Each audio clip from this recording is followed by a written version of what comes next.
So in this problem, we are going to use the principle of impulse and momentum to model a tennis ball rolling on the ground.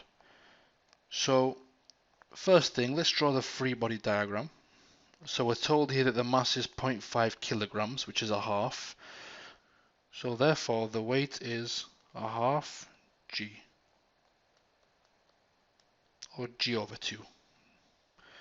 Now, since the tennis ball is on the ground is pushing it upwards, so it has a reaction force, keeping it from sinking down. So these two are equal because it's only moving in the x direction.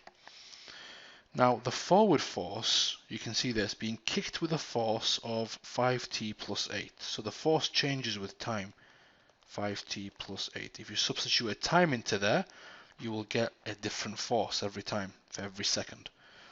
So it's a variable force. And we're also told that there's a resistive force of 2 newtons. Finally, we can put the direction of acceleration or velocity, whatever it is, the direction of motion in this direction here. Now the next thing we're going to do is use the principle of impulse and momentum to model this situation.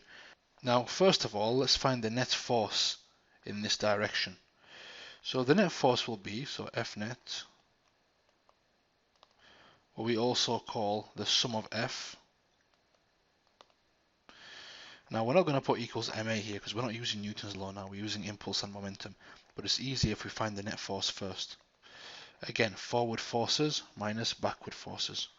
So 5t plus 8 minus 2. 8 minus 2 is 6, so the sum of forces, or net force, is 5t plus 6. Now, let's go ahead and write down our equation of impulse and momentum. So the equation is the initial momentum, mass times speed, plus the impulse is equal to mv. Now another way of writing impulse, so this is the same, another way of writing impulse is it's the integration of the net force, which we found here, with respect to time, between the two time limits, t1 and t0. Initial time, final time. And that's equal to the final speed. So the tennis ball was rolling, someone kicked it, so gave it a force over a certain period of time, and that therefore increased the speed. Now, what we're going to do next is, we're going to go ahead and substitute our values. So the mass here is a half. Initial speed given in the question is 1. Plus the integration. The time limits are 4 and 0, because the force acts for 4 seconds.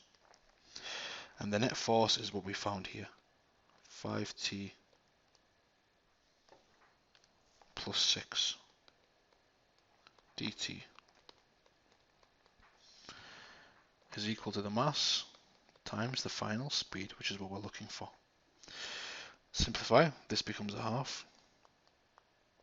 Let's integrate this, add 1 to the power, divide by the same number.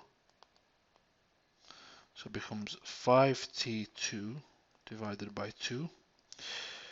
If it's just a number, you just multiply by the whatever this is. In this case it's t, and we keep the limits here of 4 and 0. Half v is just v over 2.